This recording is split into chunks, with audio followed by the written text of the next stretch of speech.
So let's recite together. Namo tassa bhagavato arahato sama sambuddhassa.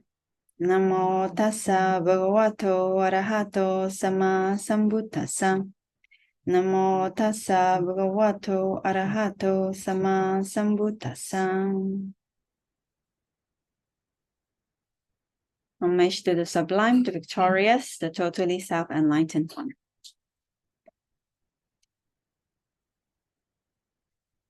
All right. Okay, so today we are going to continue with the beautiful Cetasikas.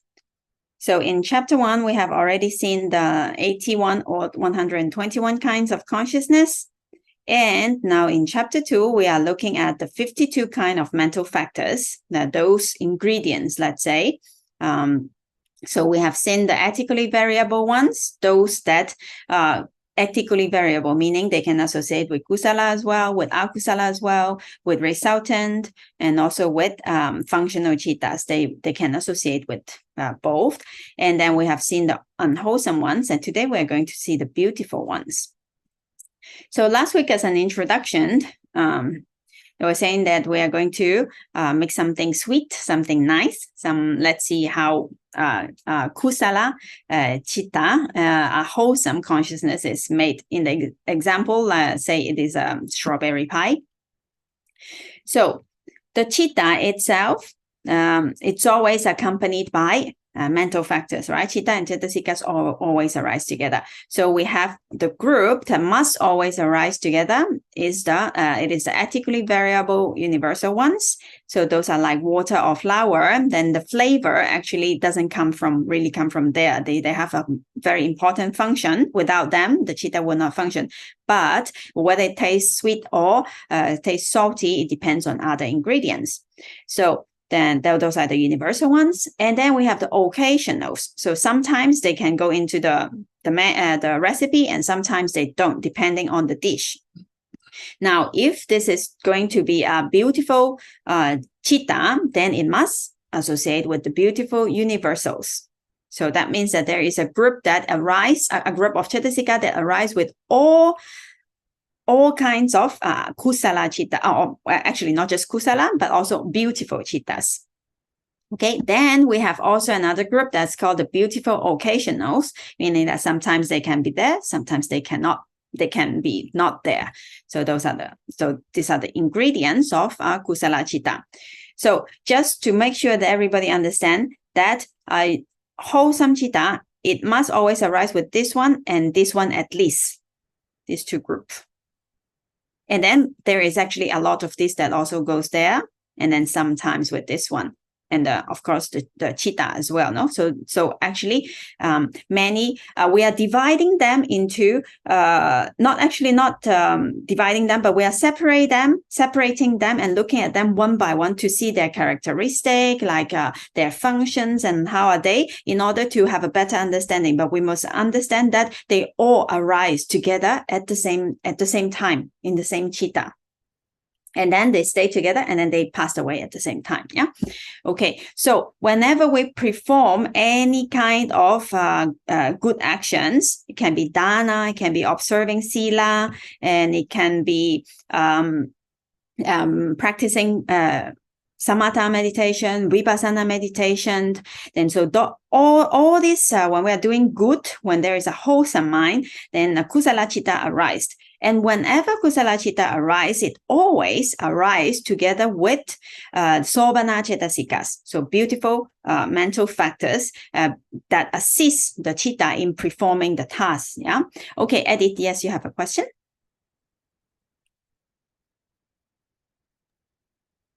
So although they do arise together, like all the Cetasikas arise together with the chitta at the same time, but some of them is more prominent during experience, right? Like when you meditate, sometimes the Vedana is more, or when it's unwholesome, it might be conceived that is very prominent and so on. Yes. Usually, the universal ones, especially the Ethically variable ones, they are a little bit harder to detect because they are quiet. So who is noisy?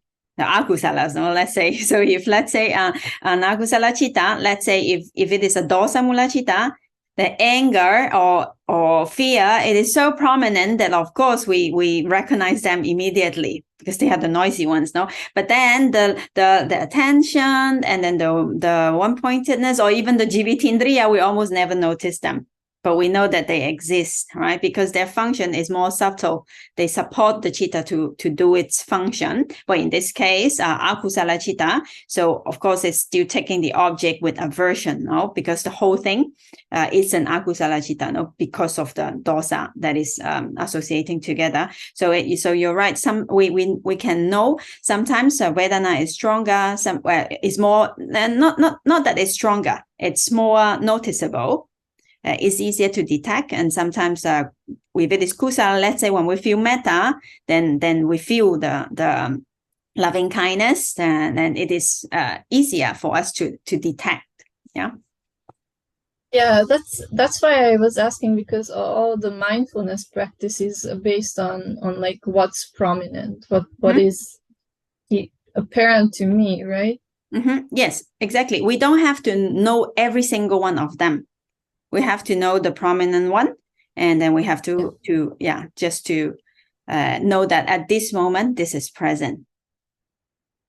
Yeah. Okay. Thank you. All right. Okay. So let's see. Now, actually, beautiful citta, it's very beautiful. So you see, we have 19 beautiful Cetasikas. We have very, very good qualities accompany these wholesome or beautiful cittas. Let's see what do we have here. We have confidence, we have mindfulness, we have moral shame, meaning respect for oneself, actually, moral fearlessness, respect for others. We're going into details later on. Sorry? Fearfulness. Yeah, sorry. If I didn't say it correctly. More fearfulness, so respect for others. Then we have non-greed or generosity. We have non-hatred, loving kindness. We have equanimity. Then we have the pairs here on this side. Then we have lightness of citta cetasika, malleability, tranquility, adaptability, proficiency or healthiness, and uprightness. So imagine a citta containing all these good qualities. It's really very nice, right? So those are the ones that accompany all kind of beautiful cittas. So let's look at them one by one. Now let's go with Saddhā first, confidence or faith. Okay. So let's see what Saddhā does. Saddhā enables us to place the mind steadily and correctly on the object of attention for wholesome states of mind to arise. So whenever there is a kusala or a beautiful citta that arises, and there is always confidence, Saddhā is always accompanying this citta. Now, only when we have confidence in the value of generosity, morality, and inner cultivation will we devote ourselves to them. Without confidence, beautiful consciousness, and kusala citta, and their accompanying mental factors, Cetasikas, they cannot arise. So any kind of beautiful cittas, including kusala cittas, as well as functional cittas for the arahants when they perform good deeds, also. So without Saddhā, it is not possible. So it is a must that it must always arise together. Now, confidence or Saddhā, sometimes translated as faith, is not only just a trust, but it is a confidence accompanied by understanding. So there must be understanding together. So let's say this child, he is jumping to his father, knowing he knows and he understands that his father is going to grab him. So he knows. So he's not just jumping and see what happened. Not that kind of trust, but because he understands, then he do it. So this is the kind of confidence that we are talking about. Now, let's see the 4 devices. What is the characteristic of Saddhā? Saddhā is placing trust on what? On reality. And to eliminate doubt. So this is the characteristic of Saddhā. And then let's see its function. function of Saddha is to clarify or to set forth. Now, clarified, in the text, there are examples given by the teachers. Then they say that Saddha has a function like those, they call it water clearing gem, so there are some crystals sometimes we use to purify water. So those are like a Saddha has this function. It purifies the mind. It purifies the chitta. It's like those crystals. And then when it says set forth, what does it mean? Now, there is an example being given in the commentary. It says that there is, imagine there is a group of people, and then they are trying to cross the river, a river with crocodile and other scary animals there. And so, but they are not brave enough. So they are just standing in the bank and looking at each other and looking at here and there where we cannot cross because it's so dangerous. Then a man, a very brave man, he comes and then he pick up his sword and he say, where do you want to go? Then you want to cross? Okay, follow me. Then he scared away all the crocodiles and other scary animals and lead everyone towards the other shore. So Saddha is compared to that brave man, to that brave person. So he opens the path, then he set forth, and then he leads everyone across to do meritorious deed. So in the same way, when there is Saddha, we are able and we are brave enough to perform meritorious deeds or do good. No? Okay, so manifestation. So Saddha is manifested as non-fogginess and as the removal of the mind's impurity, or sometimes as resolution as well. So there is an element of resolution also in Saddha. So like making up our mind to make a decision, and then we know that, okay, this is good and we want to do this, no? So this is a little bit different from the occasional Cetasika called Adhimokkha, that determination or that resolution, because that one can associate with both Kusala and Akusala. But Saddha here, it is making up the mind and knowing that this is good and I'm going to do it. And that kind of resolution, there is an element of resolution in Saddha as well. Okay. Then let's see its proximate cause. So proximate cause is something to place faith in. So something that that is good, that we have the understanding and then we trust and then we have confidence in it. And also another proximate cause is listening to the Dhamma as well, then give us confidence about the practice. Okay. Yeah. So the important thing about this is that Saddha must be based on an understanding. We understand that this is a real object, a good object, something good to do, then we do it, right? So not only just blind faith. Okay. Now let's see. Saddha, the confidence, what do we have confidence in?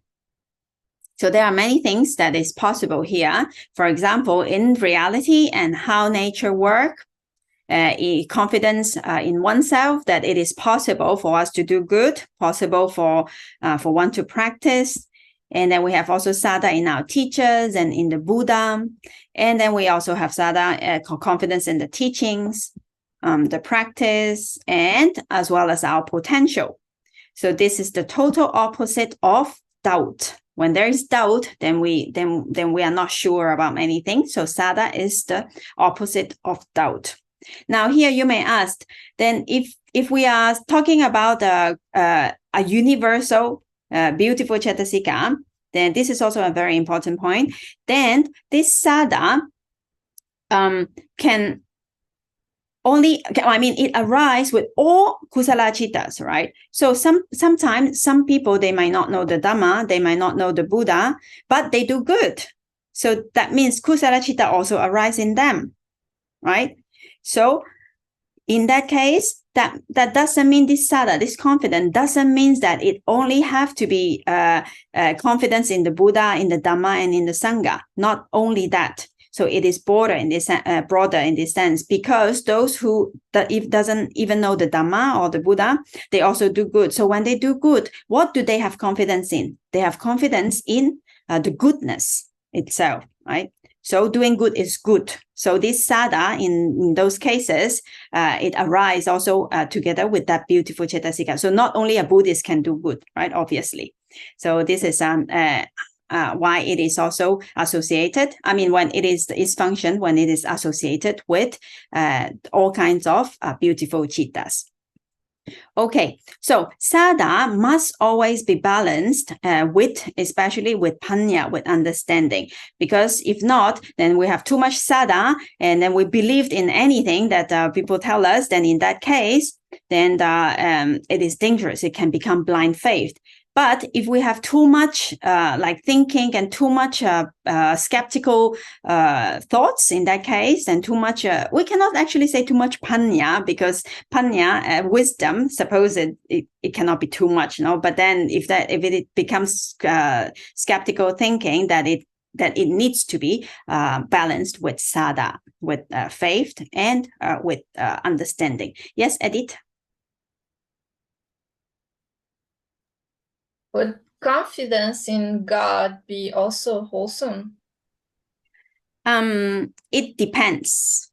It depends. So if, let's say, if a person, he or she has confidence in God and in the teaching, let's say that Jesus taught us to love one another. So if he have confidence as thinking that loving one another is a good thing, so that is good. That then if he would really love his neighbor and he do good, and now let's not talk about what made him do good first, right? But because in doing good, in loving his neighbors, then he's doing good. The wholesome citta is arising in his mind. Of course, that is associated with saddha as well. But now, according to the Buddha's teaching, believing, because according to the Buddha's teaching, the right view is cause and effect, right? So we are responsible of our own action. So there is not, our karma is not dictated by an external powerful being, according to the Buddha's teaching. So in that case, that might not be a right view, according to the Buddha's teaching. So purely believing that I can do anything and God will save me. I can do bad. Doesn't matter. I just have to say sorry and pray maybe how many times of Our Father and Hail Mary, like that. And then I will, and then all my, all the bad deeds that I have done will be cancelled, will be forgiven, then it will not give bad result. If he or she have saddha, we cannot call that saddha actually. Have confidence in thinking that this is the thing, then is actually wrong view, right? Yeah, according to the Buddha's teaching, of course. Then in other religion, they have other explanations. Yeah. So we are only here talking about how Theravada Buddhism, how this is being explained. Okay. All right. Okay. So let's see. So let's see this beautiful saying. So faith must be enforced by reason. When faith becomes blind, it dies. So Mahatma Gandhi said this. So I thought it is very nice also. So faith or saddha or confidence or trust must always be balanced with understanding, with reason. So it is the example being given is like it is like the wings of an eagle, the two wings. So one is saddha, trust and confidence, and another is understanding or wisdom. So they must both go together at the same time. If one is stronger than the other, then the eagle does not get balanced and it may fall. Yeah.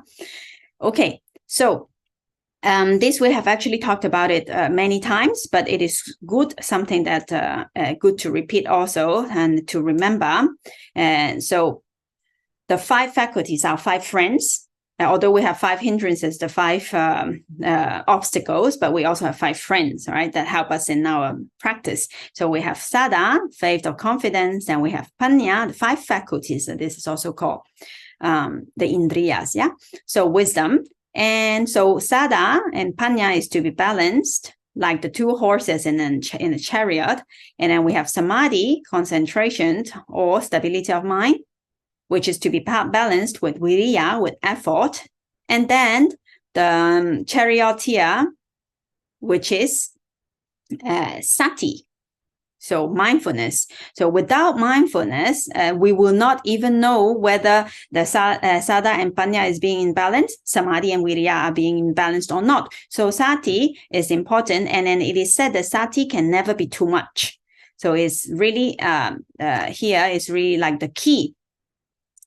So we must have sati. But then also in the beginning, our meditation teacher Saddhā Tejaniya, he always said, in the beginning, sati leads the way. First, we need to have mindfulness to know what's happening. But then later on, panya must lead the way. Wisdom must lead. So sati is in the beginning, we need sati in order to know how and what this is really the key to open the door, no? But then later on, when we grow in wisdom, then wisdom should lead the way. Okay, now that will bring us to actually the next Cetasika that we are going to talk about. But also want to here's a little imaginary graphic. So with these 5 friends, with these 5 faculty, if we keep sati and then we keep them in the other 2 pairs in balance, and then we keep practicing, then the mental quality is bound to go, is bound to increase. It's bound to get better and better with time. Yeah, but it all take practice, right? So now we said that sati is the key. So let's see. That is actually the next beautiful Cetasika that we're going to look at. So mindfulness or awareness, as we said, it is very important. So actually, what does that mean, sati, mindfulness or awareness? Sometimes it is, this word can also be translated as to remember, no? To remember. But actually, it's more than that. So it means to pay attention to the object at the present moment. So it is a wholesome quality that is not forgetting what is wholesome. Then we are watching and we are looking, being present, having the mind here and now. Now, since Edith and Ada is in the retreat center, they are practicing meditation. I'm not sure whether, what are you practicing? Vipassana? Or you practice? Yes. All right. So sati is surely very important now. So I think it is a very good time that we take a look of this today. Now, when we not only when we are in the meditation center, actually in our daily life also, sati is not only something to be practiced when we are on the cushion. It has to be with us all the time, actually. So not only when we sit down and close our eyes and then we are mindful, then when we stand up, then we forget about everything. So our teacher, Saddhā Tejaniya, he always said, imagine if there is 24 hours a day, let's say, how many hours do we sleep? 8, let's say. So 24 minus 8, how many left? 16. 16, great. Okay, 16 hours. How many hours do you sit in the meditation center? More or less. I mean, 10 or more hours of formal meditation, walking and sitting. Right. Yeah. Okay. So let's say in our daily life, a very dedicated person, a very dedicated meditator, then but he has to work, right? So let's say he wakes up earlier, he has 1 hour in the morning and 1 hour in the evening, which is already very, very good, very dedicated, right? It's not easy during daily life. Okay, 2 hours. Now, when you are in the meditation center, maybe you are lucky that you have more time, let's say 6 hours or 8 or whatever. Okay, now let's take daily life as an example. So 16 minus 2, how many? 14, right? 14. So if we forget about everything, no more sati for 14 hours a day and only have sati for 2 hours a day, And then, of course, sleeping hour, no Sati also, no, probably most of the time, if there is no momentum. Then 14 to 2, what do you think? Who is going to win? Kusala or akusala? So that's not good enough. So that's why Seattle Tejine, he's always says simple mathematics. So just make the calculation, counts the fingers. And then so this is not good enough when we are, if we practice only when we are sitting. So we have to be mindful. Since when? Since the first moment when we wake up. So since then, we have to start getting practicing mindfulness. And what can we know when we wake up? Let's say when we just wake up in the morning, what can we know? The lying position. Right, that's Going good. up. Yeah, good. Very well. That we can know the lying position. We can know something. Opening the eye, seeing, hearing. Yeah.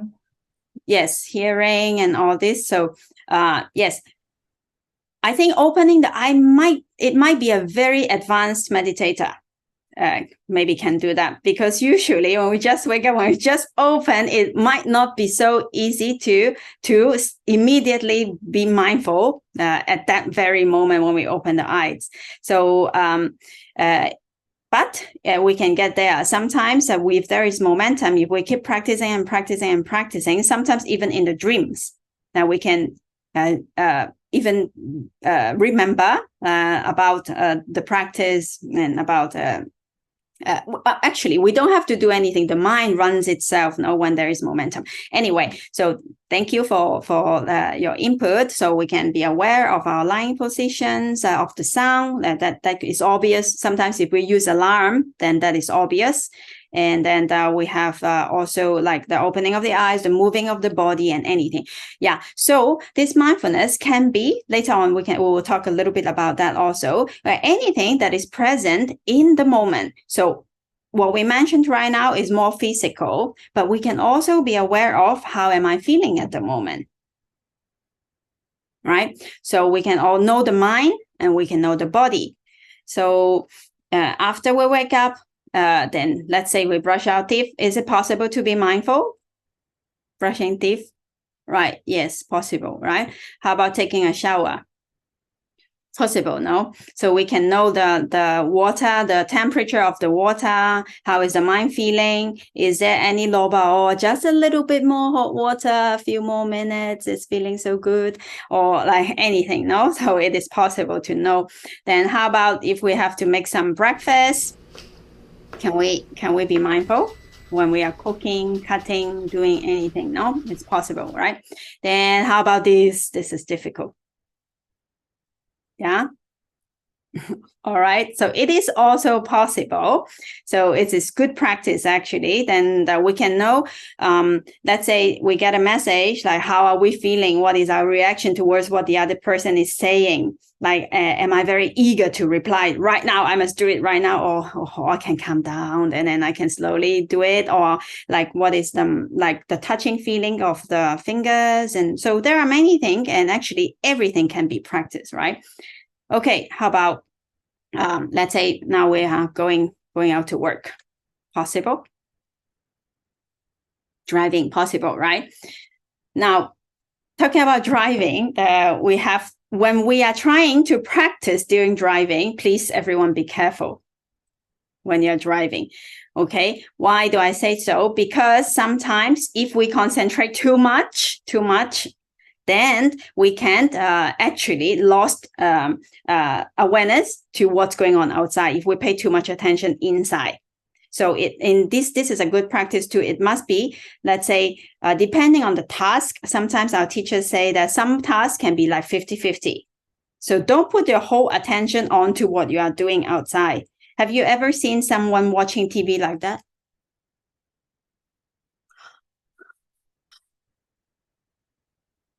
Like that, right? So because the mind is 100% into the movie, no, it's outside, but then there is nothing inside, no, so that's 0-100, let's say. But then depending on the task, we can switch. Let's say brushing teeth, it can be 80-20. We don't really need like think about how to brush or which way or that. No, so we can put more attention inside and less attention outside. But for driving, we might have to put a little bit more attention outside.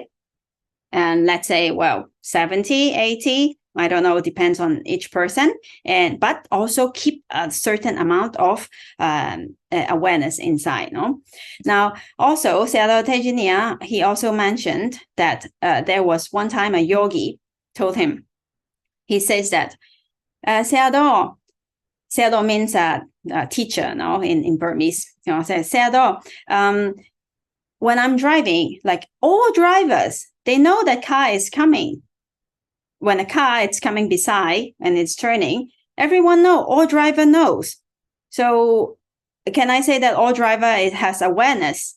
Now, what's the difference between the awareness of a yogi that is practicing when he's driving and the awareness of another just driver that is not practicing?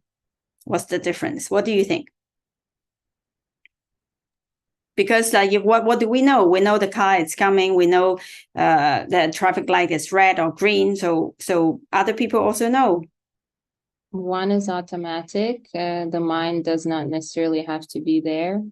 And the other is conscious, I guess. Mm-hmm. You can drive home and not notice how you got there, right? Okay. Yes. Thank you, Mila. Anything else? Anyone? Okay, thank you. Right. So we must be consciously knowing, right? Not just automatically knowing. Now, Saddhā said, okay, now the difference, let's take an example, like of a driver that is not practicing, then he knows the car is turning, right? It's coming, and a car next to us is coming. A person, he said that, okay, this driver who is not practicing, he only knows that the car is coming. And then it is he must slow down or he must do whatever necessary according to the situation. That's what the driver knows. Now, the practitioner, what does he know? Besides, he must also know that the car is coming and he needs to take certain action because of the situation. But at the same time, he knows his own feeling. He knows how he is feeling at that time. If he's getting angry, if the person is like trying to cut him, cut in front of him, he knows his own feeling, and he might also know the feeling that he's holding the driving wheel, and he knows more about himself plus what's happening outside. Then a driver that is not practicing might not know about himself. He might only know about what's going on outside. That car is coming and it's red light or other. Right? Okay, so that's the difference between the driver that is practicing and one that is not. All right. So actually, in daily life, there are many times, many situations where we have sometimes that we don't actually need to engage in much difficult task. Let's say we are on an elevator, we're waiting in line at the bank. That doesn't require a lot of thinking, no? So instead of using that time to think about this and that and let the mind roam and do whatever it likes, and we can also use those moments for practice. Like when we are working, then working is a little bit more difficult because we have to pay more attention, but we can still know something, no? Like how we are sitting on the chair or any kind of sensation. How is the mind feeling? Is there a rush? Am I being hurried, or how is the mind? No. Eating time also, it is also surely it is possible.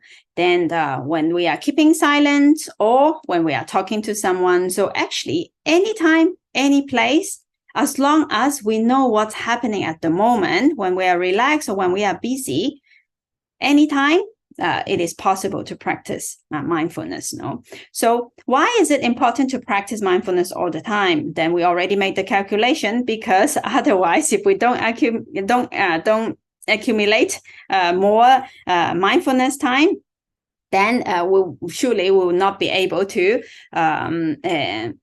fight those defilements, no, because they are so strong and they have strong habit, of arising and automatically. So any moment of awareness help the other moment of awareness. So in the beginning of the practice, it might take more time for the mind to get used to, but then once that mindfulness is rolling, it gets a momentum, certain momentum. Then at that time, the mind automatically knows. It will know by itself. It's got used to already knowing. That time, even you don't want to know, you know. Right? Okay, so we have to cultivate this momentum of mindfulness. All right, let's see the 4 devices of mindfulness.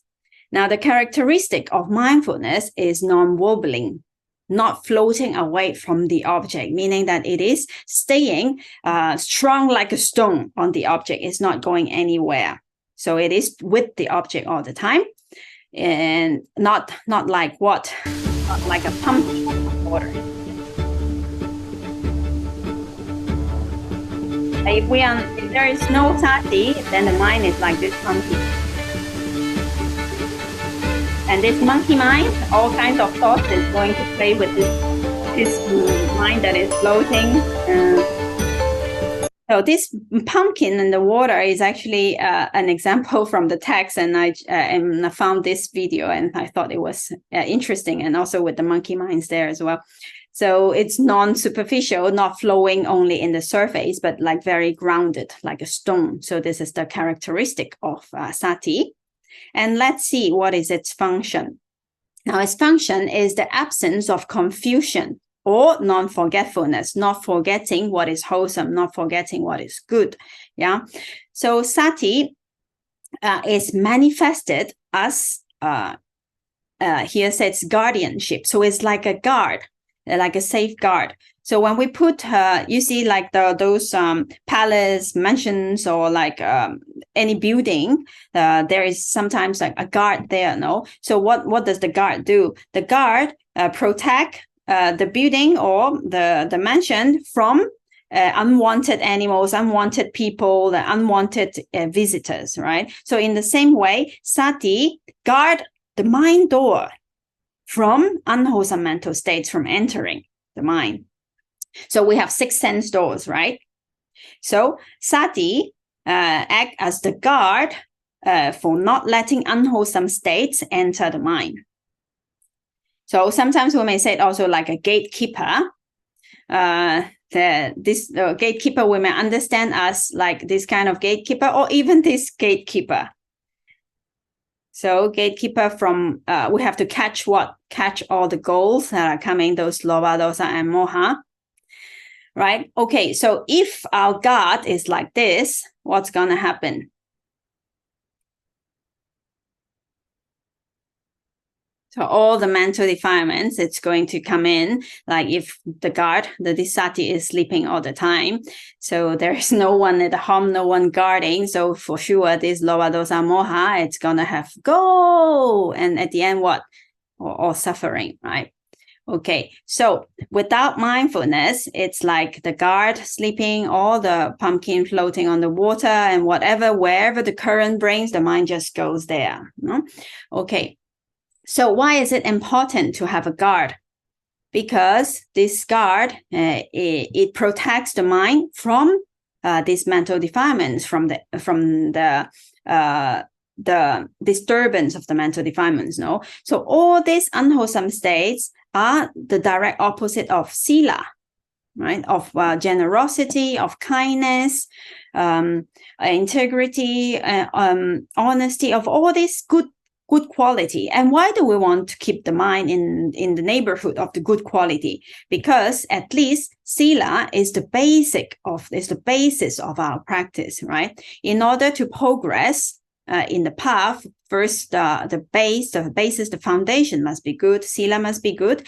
Then with Sati, then the mind is being away from those unwholesome mental qualities. Without the disturbance of those unwholesome qualities, then stability of mind, samadhi, will be possible, right? If the mind is busy dealing with busy with unwholesome qualities, then there is no stability. Remember, uddhacca, restlessness, it's always a universal unwholesome cetasika, right? So when there is unwholesome Cetasikas working there, then the mind is bound to be restless. So samadhi, mental stability, is not very hopeful, right? Not very possible. So when sila is good, then the stability of mind is possible. Then only with that, then panya, wisdom, can be developed.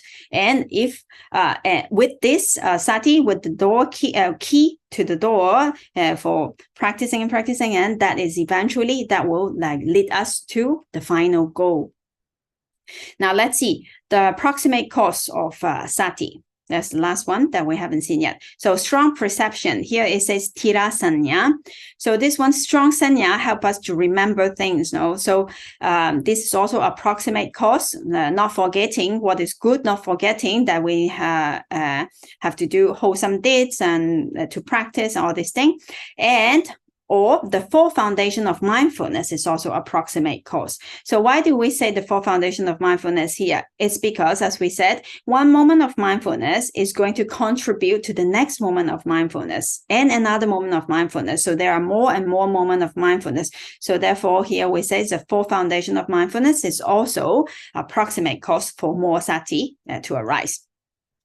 Now, if we talk about the satipatthana, the four foundation of mindfulness, we are going to open another treasure box, and it's going to take a long time to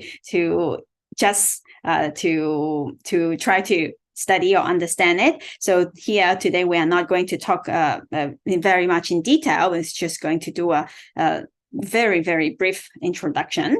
So in the four foundation of mindfulness, usually it's translated as four foundation of mindfulness. So what four? Then we have the contemplation of the body, kaya nupassana, contemplation of mental feeling, vedana nupassana. Then we have contemplation of the mind, chitta nupassana, and we have the contemplation of the dhamma, so dhamma nupassana. Now, although the English translation says four foundations of mindfulness, it's actually what it wants to say is actually the four areas where mindfulness are to be established. So it is not really that the mindfulness is meaning that mindfulness is the main point. Body, mental feeling, and mind and dhamma is not the main point here. So this, because if we say foundation, seems like those are the foundation, that is the main point, no? But actually main point is sati. So sati are to be established on this four foundation, on this four thing. So sati must be the main ingredient, yeah?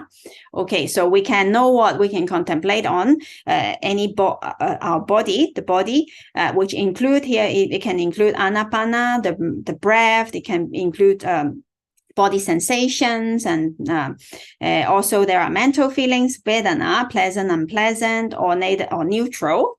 Then we have the mind, knowing, understanding what kind of mind state is arising at the moment. Then we have the dhamma, including the hindrances, and then the five faculties and other more details. But we're not going into much detail today here, so we'll just leave it for a very, very brief introduction.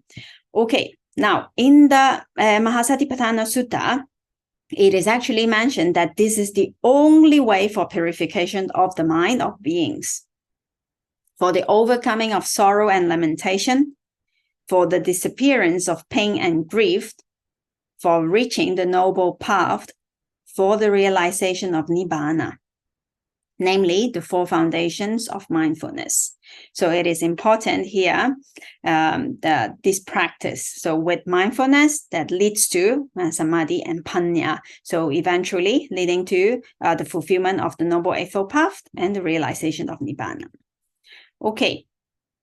Why do the Buddha say that this is the only way? Because this is the only way to keep the first we must keep the mental defilement from entering the mind. So having this mindfulness is important, and this is the direct way or only way. And sometimes, depending on the translation, it actually has a few meaning there. Well, later, if we have the opportunity, we can study the Satipatthana Sutta together with the Pali verse, because with the Pali, then we understand better what actually each word means, and in ultimate reality, which word, what does this word actually means, what kind of Cetasikas that the Buddha is talking about with these specific words and so on. No? All right. So we have seen confidence, Saddhā, and we have seen mindfulness and Sati. And now let's go to Hiri and Ottapa. Okay, so before we go to Hiri and Ottapa, do you want to take a break? Yes. Okay, so 5 minutes. And coming back, we will continue with the other beautiful Cetasikas. Okay. All right, so see you in 5 minutes.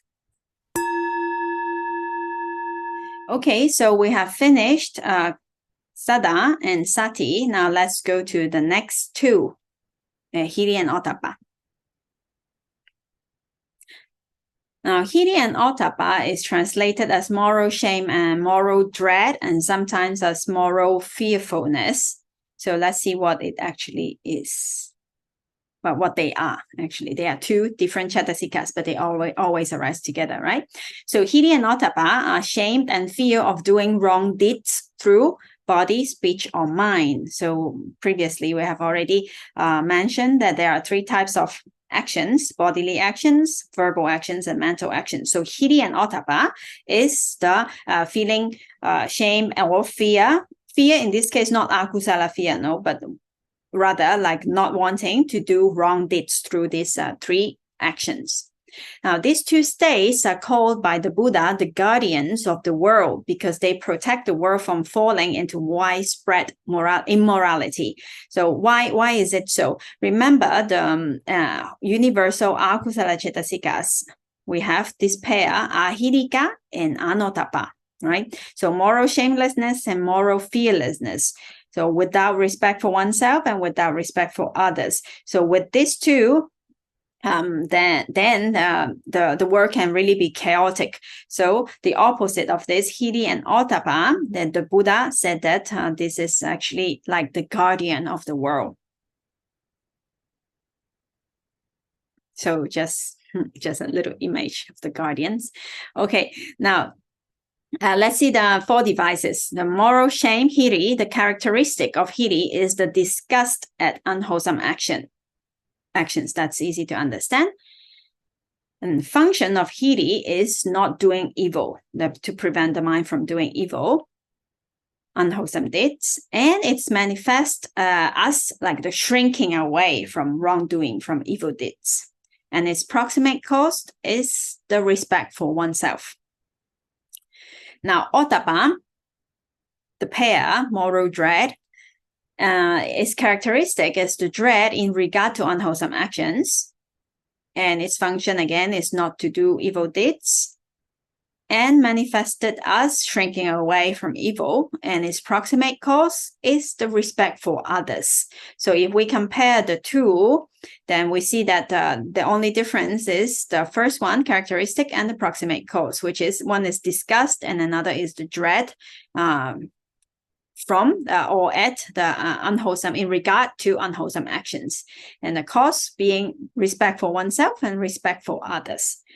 So now with ahirika and anottapa, these two qualities keep the society in good shape, actually. Without these two good qualities, then the society can really get into violent, immoral, and a chaotic situation. So therefore, the Buddha described... So the Buddha described these two mental factors as the guardian of the world. No, so not only in now this time, even in old days as well, and there are also like chaotic situations in the society. You know, because of ahirika and anottapa, people is not being shameful or fearful of doing unwholesome deeds. All right, so that's Hiri and Ottapa. They always arise together with all kinds of beautiful citta. Okay, so let's go to the other ones. So non-greed, generosity, non-hatred, loving kindness, and equanimity. Okay, non-greed first. Now, remember that Alobha it's one of the roots. No, we have 6 roots, right? Then we have the 3 unwholesome root and 3 beautiful roots. So Alobha here is the direct opposite of Lobha. Means negation here in this Pali word. So Lobha, greed and attachment. Alobha, non-greed, non-attachment, and in generosity as well. Then we have Dosa, aversion, and Adosa, loving kindness, and also Moha, delusion, and Amoha, wisdom. So these 6 roots, and 2 of them, Alobha and Adosa, are actually universal, beautiful Cetasikas. So let's take a look at Alobha first.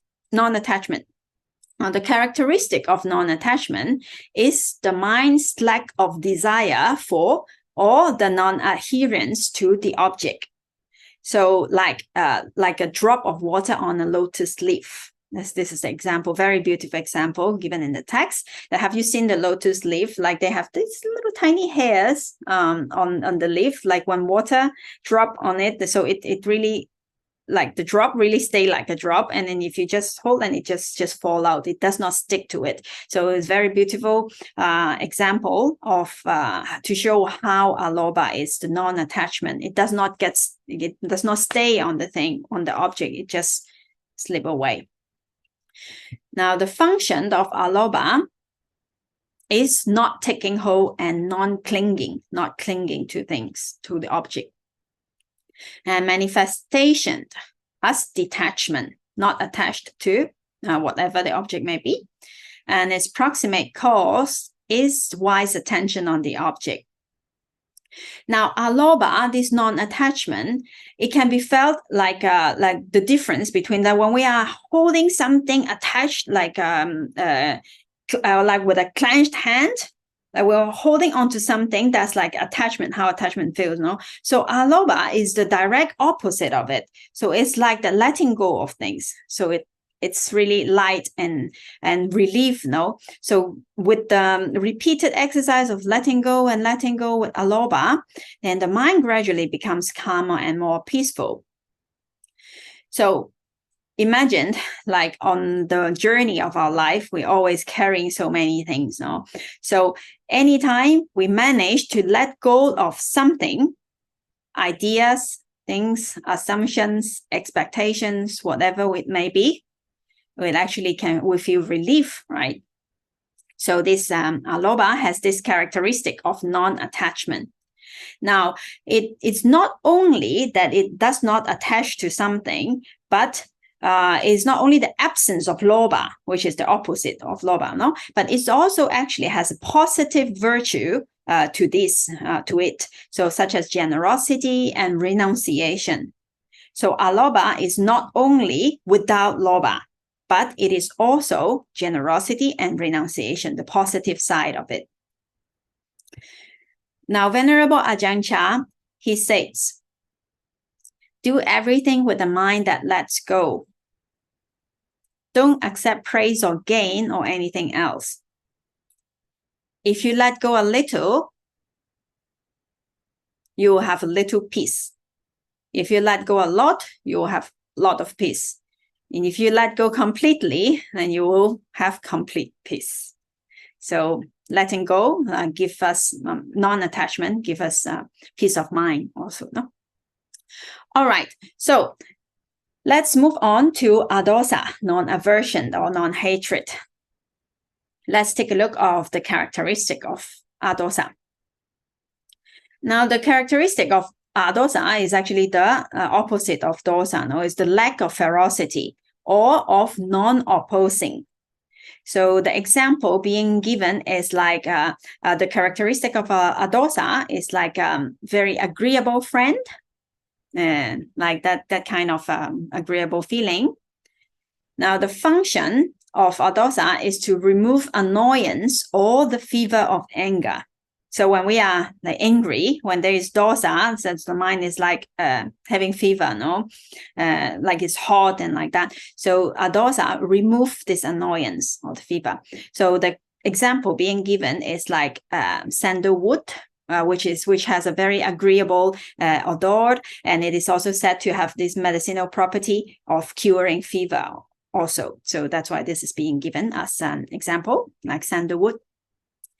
Now, it is manifested as agreeableness, as loving kindness, as gentleness, amity, friendliness, etc.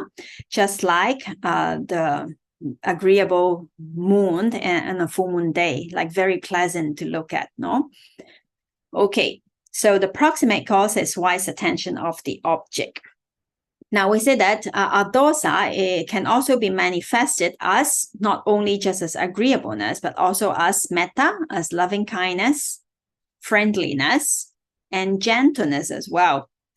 So not only is the person without anger or without aversion, but there are more positive quality to it. So loving kindness, friendliness, and gentleness. But now we have to know that not all Adosa is loving kindness. So Mettā or loving kindness, in ultimate reality, there is no Mettā Cetasika. So when we talk about Mettā, in ultimate reality, this Cetasika we are talking about is actually Adosa. But then not all Adosa is loving kindness, because we have to specifically develop loving kindness for it to be loving kindness. So we can imagine that Adosa is a little bit broader, the meaning of Adosa. So it's non-aversion, but for it to be Mettā, it must be practiced, like having to develop this kind of desire for the well-being of all beings, no? So let's take a look at the 4 devices of Mettā. So remember, Mettā is not, Mettā, loving kindness itself, is not a specific Cetasika. There is no Mettā Cetasika. Mettā, in ultimate reality, is Adosa, but it does have its own characteristic when it is developed. Let's take a look. Now, loving kindness, it was in the Spanish version, amor benevolente. I didn't delete, so just loving kindness. Okay, so the characteristic is promoting the welfare of living being. Is the characteristic of loving kindness, to promote the welfare of living being, and its function is to prefer the welfare, their welfare. And it is manifested as the removal of ill will. And its proximate cause is seeing beings as lovable, but not as a selfish affection, no? But just like a mother having loving kindness for her child, like that kind of loving kindness. Okay, so Mettā, the loving kindness, actually has a far enemy and has a close enemy. So what does that mean? That meaning that the total opposite of Mettā as a far enemy, what is it? It's actually hatred itself. So we can understand the total opposite, no? Like the Mettā, loving kindness, and hatred. So they are very far from each other. But then there is a close enemy here. What is it? The close enemy of Mettā is attachment or overprotection. No? So sometimes attachment comes in disguise of loving kindness. Let's say the mother said that, oh, I take care of my child, but actually there might be some attachment there as well. Then can get overprotection, and then this expectation on the child, and all these kind of different attachment that can be mixed into not mixed, because wholesomeness and unwholesomeness, they can never mix, but then they can disguise and pretend to be loving kindness. And we can even deceive ourselves that, of course, I love my child, this is loving kindness, I love my friend, but actually we have to be aware that whether there is attachment there or not. So it is difficult sometimes to differentiate them. So therefore it is called the close enemy that has to be that we have to be careful of. It's difficult to see. Now, for far enemy, that's easy to see, no? Because it's so different, hatred. All right. So now let's compare Mettā, the 4 devices of Mettā and Adosa. Like, what are the difference? Now, the characteristic of Mettā is the promoting the welfare of a living being.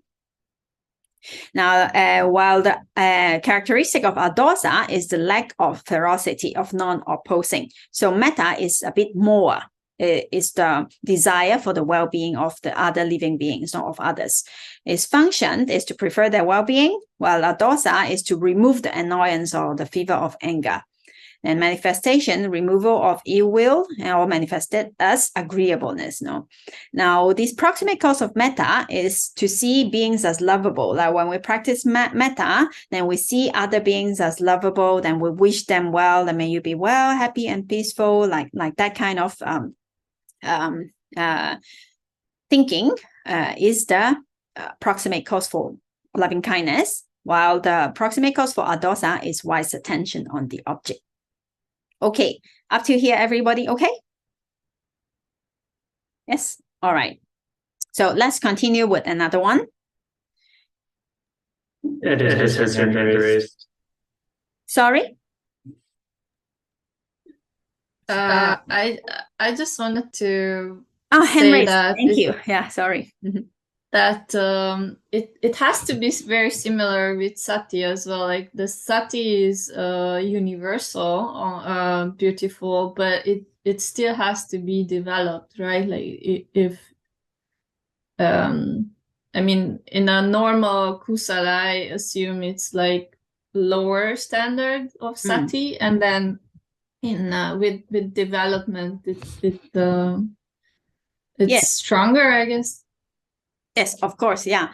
Yeah. With development, remember even the jhana factors, ekagata, remember? Ekagata is also a universal. It arises with all kinds of chittas, even in akusala. But then when it is well developed, when it gets stronger, it can even become jhana. So all of them can, like, not all of them, but like specific ones are to be developed. Like Sati, as you said, Saddhā, and Panya, of course, like all these beautiful qualities are also much stronger when we develop them. Although they are universal, but they can get much stronger with practice. Yes, okay, thank you. And all right. Now, so let's go to one more, the Tatramajjhattatā. So this is sometimes translated as equanimity. Actually, it is what it means is like impartiality, the middleness, or equanimity. This Pali term of this Cetasika, Tatramajjhattatā. Tatra here means there.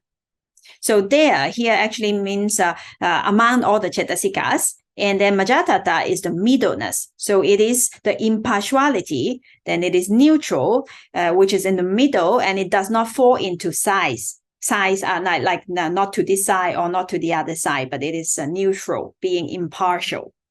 So it's like the balance of the mind, this kind of equanimity. So it is a mental attitude of balance, of detachment, and impartiality. So this is another beautiful Cetasika that is universal, associated with all kinds of beautiful chittas. Let's take a look at the 4 devices. Now, the characteristic of Tatramajjhattatā is conveying chitta and Cetasika evenly. So this mental factor keep chitta and Cetasika, keep them going smoothly. So the example being given in the text is like a charioteer that is a driver of the cart, that is drawn by 2 or 3 or 4 horses. So he has to see that all the horses are running evenly. So when the horses are running evenly, then he doesn't have to make too much effort. Then he just keep an eye and know that they are going well, and then the chariot will go straight. So under the regulation of this mental factor, Tatramajjhattatā, then chitta and Cetasika functions properly. Okay, now its function is to prevent deficiency and excess, or to prevent partiality. So it sees that all the Cetasikas are working evenly, everything is going well. And its manifestation is neutrality, or looking on with equanimity. So Sayadaw Silananda actually gave a very modern example for this. He said that he always compare this manifestation of Tatramajjhattatā as the cruise control in the car. So when you press the cruise control, then you just enjoy the ride. So you don't have to put too much effort into to run the car. So there is this kind of equanimity, the neutralness, and the middleness there. Okay, the proximate cause of it is the other mental factors that accompany it, because those are the factors that he needs to make sure that they are even. So those are the other mental factors. Okay, now, I think maybe most of you have heard about the 4 Brahmavihāras, the sublime states, the 4 limitless, 4 sublime states. So this has to do with this Tatramajjhattatā. So let's take a look here. Now, Brahmavihāra, let's just take a look at this word. Brahma, we have seen the different realms.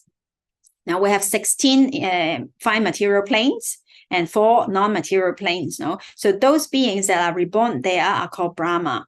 And then they are reborn there because of what? Remember? Because of jhana, right? Because they practice jhana. So these Brahmavihāras, let's take a look at Vihara first. Sorry, then we go there. Vihara means a dwelling place or mode of life. So this Brahma, they are reborn there because they practice the jhana. So what are the quality of the jhanas? Like equanimity and ekaggata, these jhana factors. But then remember, the 4 Brahmavihāras can also lead to a certain stage of jhana, right? Like Mettā, practicing loving kindness, practicing karuna, compassion, practicing mudita, sympathetic joy, and practicing, of course, equanimity. So it is said that the Brahmas, they most of the time in their life, they live with this kind of qualities, with the 4 sublime states. So therefore, these 4 states, loving kindness, compassion, sympathetic joy, and equanimity, is called the Brahmavihāras because that is the mode of living of the Brahmas. Most of the time they live with this quality. But for a human being, if we practice these states, then it is also possible for us to experience like this kind of mental factors. So therefore, it's called the Brahmavihāra, or dwelling place or mode of life of the Brahma, like a sublime state. For human being, that is also possible. So which 4, as I just mentioned already, Mettā, loving kindness, karuna, compassion, mudita, sympathetic joy, and upekkha, equanimity, right? Now here, this upekkha, equanimity, when we are talking about in the context of sublime states or the Brahmavihāra, we have to understand that it is not Vedana here. It is not mental neutral feeling. Remember upekkha, this word? When we study Vedana, we have we have come across this upekkha, meaning equanimity or neutral mental feeling. But we have to understand that when we are talking about the 4 Brahmavihāras, here it is not Vedana. When we find this word upekkha, we have to be careful. Here, actually, it is this mental factor of Tatramajjhattatā, this equanimity in the 4 Brahmavihāras. So what does it do? It treats being free from discrimination, without preferences and prejudice, looking upon all as equal, is this kind of mental state. So it is not just a mental neutral feeling, neither pleasant nor unpleasant, not that one, but instead it is this beautiful Cetasika, Tatramajjhattatā, this equanimity, like having a balanced mind, not being partial and being in the middle. And now, this Tatramajjhattatā also have a close enemy, which we have to be careful of. The close enemy is actually called worldly-minded indifference due to ignorance. Or sometimes it can be called a careless apathy, like, well, whatever, I don't care. So this kind of I don't care is not a beautiful Cetasika. So this is not Tatramajjhattatā. So this is a close enemy. Like sometimes like with, okay, we have mental neutral feeling, but this can sometimes be tricky. Right? So we have to be careful that it is really an impartiality of treating all beings without discrimination and seeing everything as equal instead of I don't care. Yeah. All right. Okay. So Upekkha in the Brahmavihāras, now we have to know that it is the Cetasika of Tatramajjhattatā, mental middleness and impartiality, and not Vedana. This is important. Okay. So now we have seen that Mettā is actually what?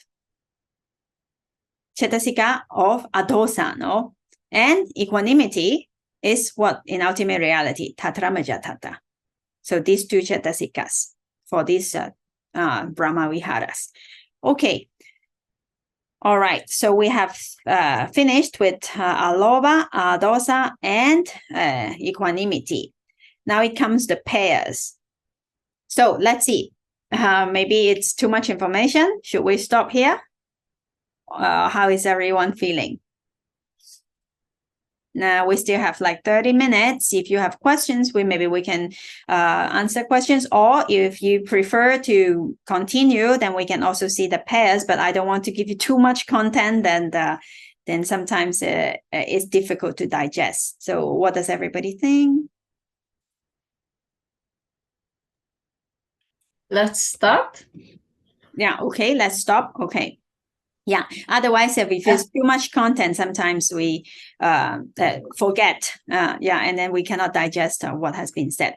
Okay, so let's stop here. Yes, Edith? I wanted to ask, like, why isn't there like a different translation for Upekkha and Tatramajjhattatā? Why both equanimity? It's super confusing, I guess. Yes.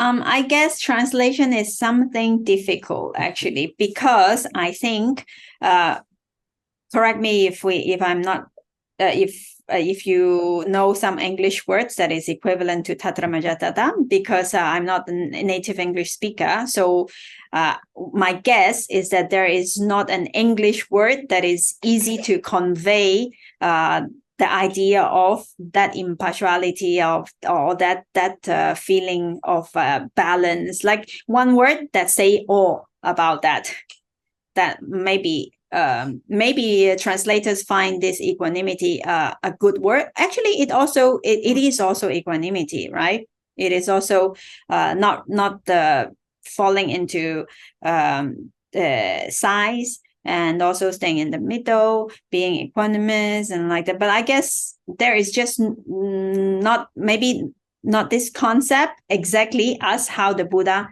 want to express this word. So it is really difficult. I do understand that sometimes translators, it's not easy to find exact words, just like dukkha, right? It's translated as suffering, or is translated as unsatisfactoriness, but it cannot cover the whole range of what dukkha wants to mean. So Tatramajjhattatā is not taking sides, right? That's Tatramajjhattatā, one of its characteristics, not taking sides. Not taking any sides, right? That's one of it. Mm-hmm. Yeah. But so wouldn't the impartiality be... it is different than equanimity, which is I don't think it is equanimity is the right word for Tatramajjhattatā. I guess not. Impartiality is also a very good word, but it is impartiality. Maybe the yes, closest. It is. If we prefer to use this word, then we can surely use this word. But I would say let's use Tatramajjhattatā, so we are sure what it is. But then the only thing is that impartiality is one of its function. It also have the feeling or the sense of middleness, and also have the sense of balance, and so it's more than that. So it's not. I feel like one word is hard to explain or to say all, right? So if we go back to this slide, it's a mental attitude of balance. So the word must Tatramajjhattatā, it must convey the idea of the attitude of balance, of detachment, of impartiality, of middleness, of equanimity, of all this. So it is all this, right? So maybe one word is difficult. So I guess to translate, sometimes we cannot have like so many words, right? So maybe the translator choose one that represents the better or convey better the idea. So knowing the ultimate reality and remembering you don't have to memorize the Pali word, but just know that whenever you see upekkha, be careful, because in ultimate reality, it can be something else. It can be Tatramajjhattatā or it can be Vedana. So can Tatramajjhattatā be explained, like, or the word, the Pali? Yes. Yes, Tatra is there.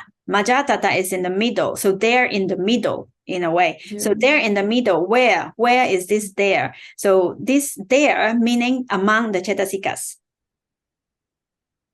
Remember, the function of this Tatramajjhattatā is to keep all the other Cetasikas running smoothly, running evenly, like the chariot here, making sure that the 4 horses is running evenly, because if one run faster than the other, then the chariot can flip, right?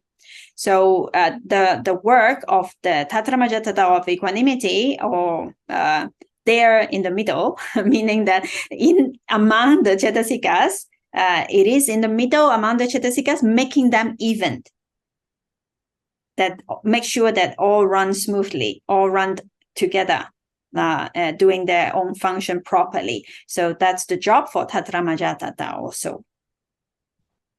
All right, thank you. Welcome. Okay, let's stop sharing the screen so I can see you better. Okay, so anything else?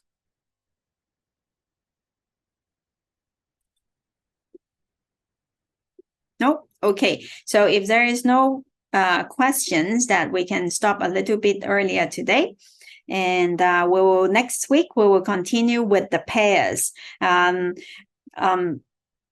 we still have a group of beautiful universal Cetasikas, right? Now the next ones, they come in pairs, like let's say the malleability, the lightness, the uprightness of Chitta and of Cetasika. So both of them. So why is there 2 and all this? Then we will look at it next week. Okay. All right. So I wish you all a very good week ahead, and very good practice for Ada and Edith in the meditation center, and good practice for everyone at home. Let's try to cultivate Sati in whatever moment possible during our day. So that it can support more and more better quality Sati, Okay, so let's finish by reciting and making a wish that our effort be for the attainment of Nibbana, and also sharing merits with all beings. Itam no punyam maga phalanyana sapachayo hotu. Itam no punyam maga phalanyana sapachayo hotu. Itam no punyam maga phalanyana sapachayo hotu. Itam no punyam sabasatanam bhajimam. Itam no punyam sabasatanam bhajimam. Itam no punyam sabasatanam bhajimam. Sadhu, sadhu, sadhu. Thank you so much. Okay, thank you, everyone.